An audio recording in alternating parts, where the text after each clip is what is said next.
A new parkour game has been announced. Oh my god. Storror Parkour Pro.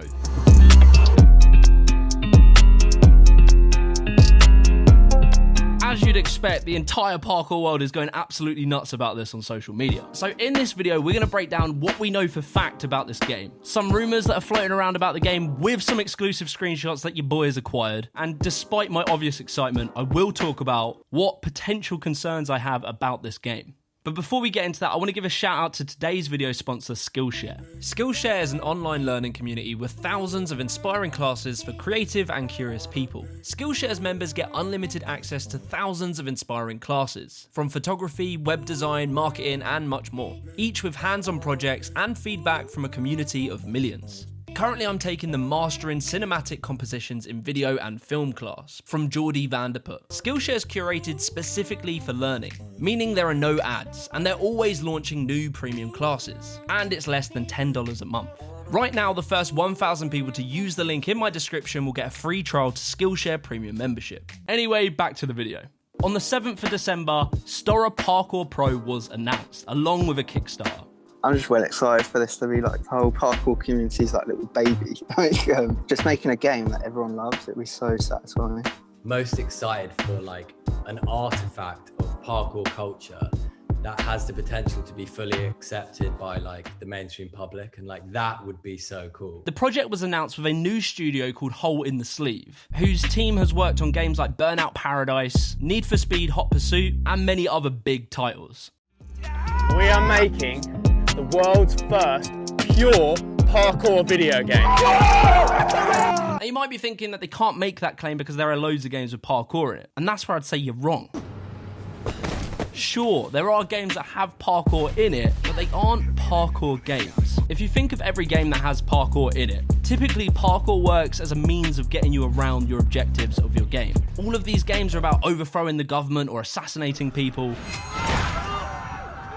Typically, parkour just plays a part of a bigger story that doesn't really focus on parkour. When you guys were saying this is like the first true parkour games, like that means a lot because, yeah, no game has focused on it 100%, and that's what we really want to focus on. People have made skateboarding games before Tony Hawk's, but everyone would say Tony Hawk's was the first because that's the one they remember. We want to be the one that they remember. The story of this game will purely focus on the world of parkour, its culture, its history, and the lifestyle. This game aims to do what Tony Hawk's did to skateboarding. Oh, butt nuggets? Skateboarding was a super niche, outcast thing until the Tony Hawk series came along and made it popular. However, as exciting as this sounds to me, someone who loves parkour, there is a problem. Can parkour alone be interesting enough to make a whole game about? As we're so used to seeing parkour in amongst a load of other things like combat, can parkour alone make an interesting game? We'll talk more about that in a bit, but for now, let's get back to more facts.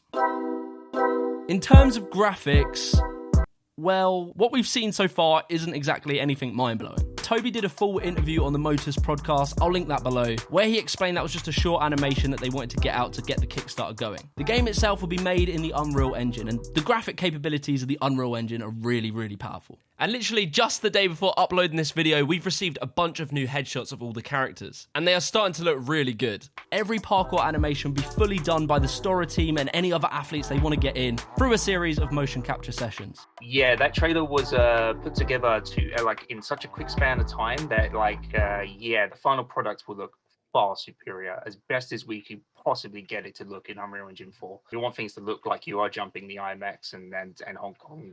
We want to keep it as real as possible. What do we know about the map and the world that it's going to be set in? The Kickstarter tells us the game will feature open world environments, spanning from the high-rise Hong Kong skyline to the most iconic spots across London and Paris. It will also feature amazing locations from India and the parkour heaven that is Santorini. The lead developer Dado gave me some exclusive screenshots of the map here. These are obviously early renders, but you kind of get a feel for how it's going to look. Personally, I'm super excited to see real life locations appear in this game. And for me, this is one of the coolest things about this whole project, is that this game will act to immortalize things in parkour. Places like Vauxhall that are now demolished will be able to live on forever through this game.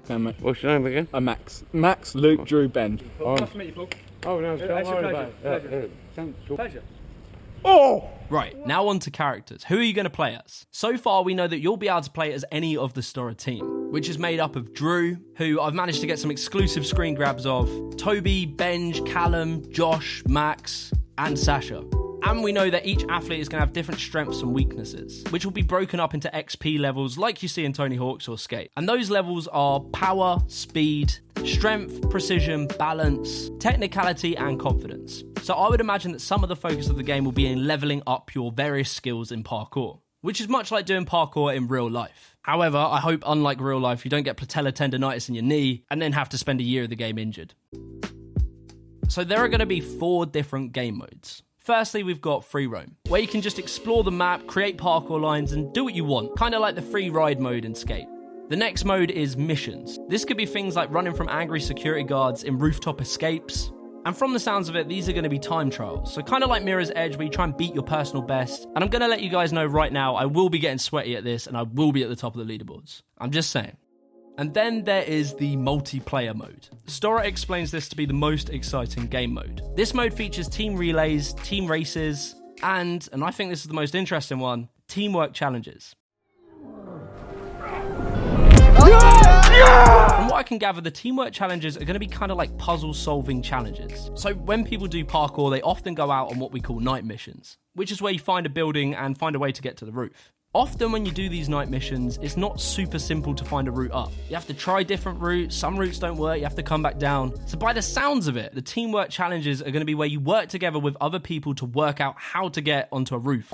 For me, this is one of the most exciting game types because it reminds me of the idea behind Portal, especially Portal's co-op, where you have a whole level where you're just trying to work out how to get to the next bit. It can be infuriating. You can spend an hour on one level trying to work it out. And then you have that eureka moment. You see something, you work it out, and you go, that was it. That was what I needed to do. I hope they translate that into this game because I think that could be really interesting. Teamwork's another thing, Kieran, we've been talking about. Yeah. Some kind of multiplayer element where you literally need to work together, like a leg up and then a lean over and a grab. That sort of stuff could bring in a whole new world of like problem solving. If you think about a lot of games like Assassin's Creed that have like that kind of puzzle solving element to some of the missions, you think how limited their movement base is. The fact that this game is going to have so many more movements, the puzzles are going to be so much more complex, if that makes sense. And finally, the last game mode is called Challenges.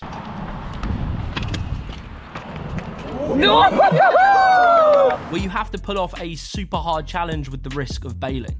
And these challenges will be featured all across the map in renowned parkour locations. Perhaps you'll have to tick off items from a parkour bucket list, much like the parkour bucket list that I just released. This is a list of 50 unique parkour challenges for athletes of all skill levels to tick off. Link in the description. Anyway, going back to challenges, to me, challenges presents a bit of a problem. For them to actually work and be interesting relies on having a super complex control scheme. The controls need to give you that kind of satisfaction feeling that you get when you play Skate.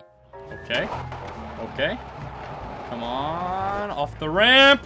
Yes, come on, all the way over. Stay on the grind. Yes, there we go. It can't be like Assassin's Creed where you just click a button and you land on the object. There needs to be a feeling of technique and accuracy to pull it off.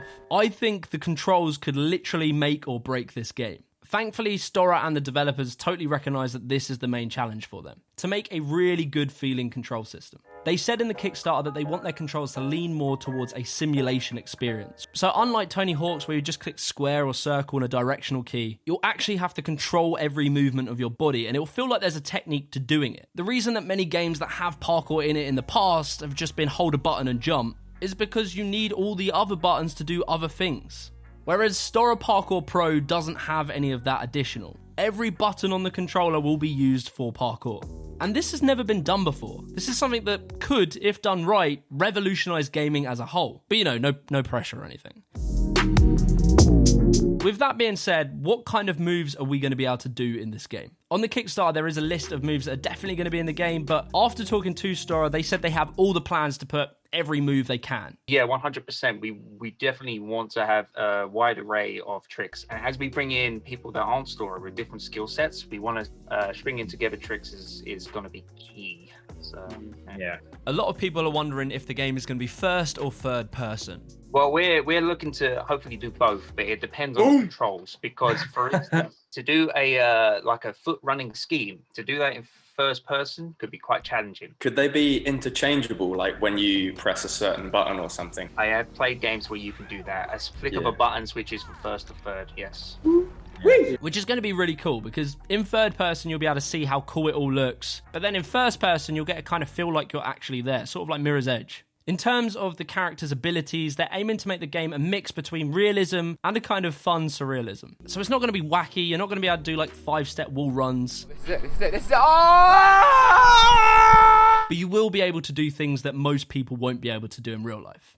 And they hope to balance this with a kind of risk/consequence mechanism as well. It's cool to think that there might be a risk to doing things that are too risky. Even in Skate, it's kind of, you can do whatever, there's no consequence to anything you do. But I think for things like the Challenges game mode, it's going to be important that there is an element of risk.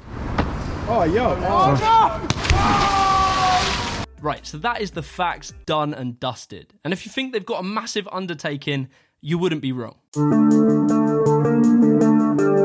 People are already voicing their concern over the timeline and the budget, and some people are dubious whether they can pull all of this off. Within just 5 days of launching the Kickstarter, the target of £55,000 was reached. And as soon as I saw the option that I could appear in the game if I paid £120, I of course did that. So you will see your boy in the game. I don't know in what form, but I'm going to be there. Look at me now, mama. The final game is expected to be released in March 2022, but they'll have an early access game in around summer of 2021. There was one comment on the Kickstarter that said it pretty directly that they're being too ambitious and they haven't budgeted properly.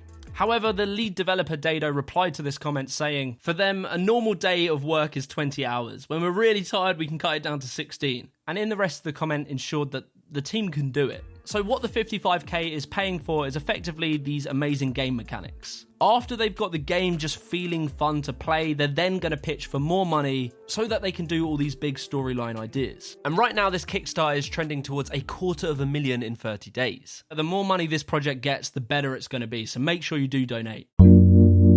So I put out a questionnaire on my Instagram to hear what people wanted to see from the game. You can follow me at JimmyTheGiantUK. So Jack Binding asked, will Terry Cave be an unlockable character?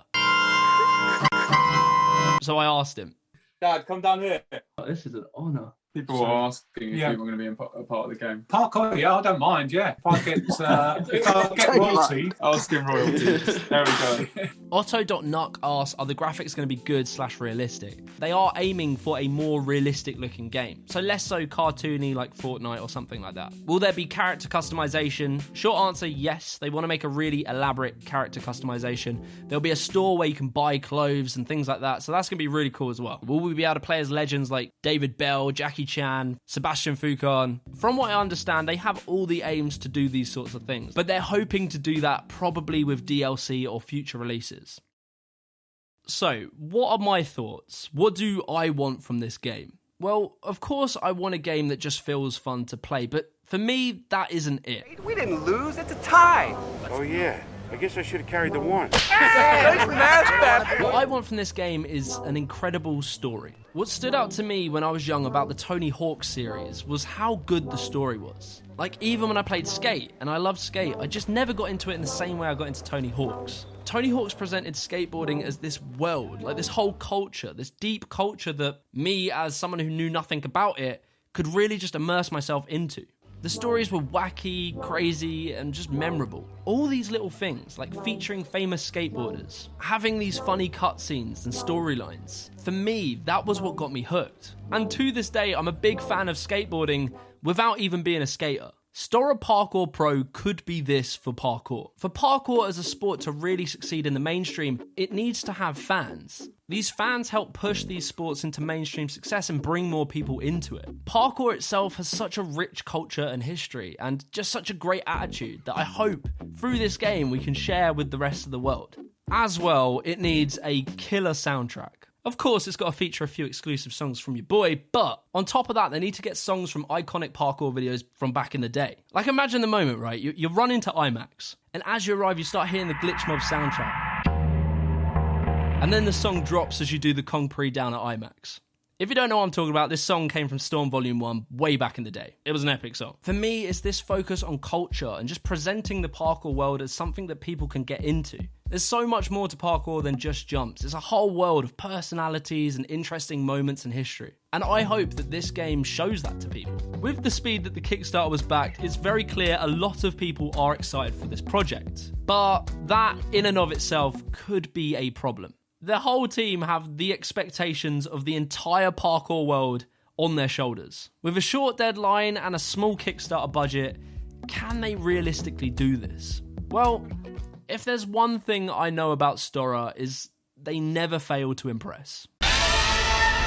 Across the 10 years that I've followed Storror, they have continuously revolutionized and innovated parkour in every single way possible, from movement to clothing to content creation and now a video game. And there have been people along the way who have wondered, when will Storror flop? When will they fall off? But they just never do. They always pull it off, and it always is better than we expect. And of course, every single person, including me, is going to have an opinion on what this game needs to be. What Storror should do, what they shouldn't do.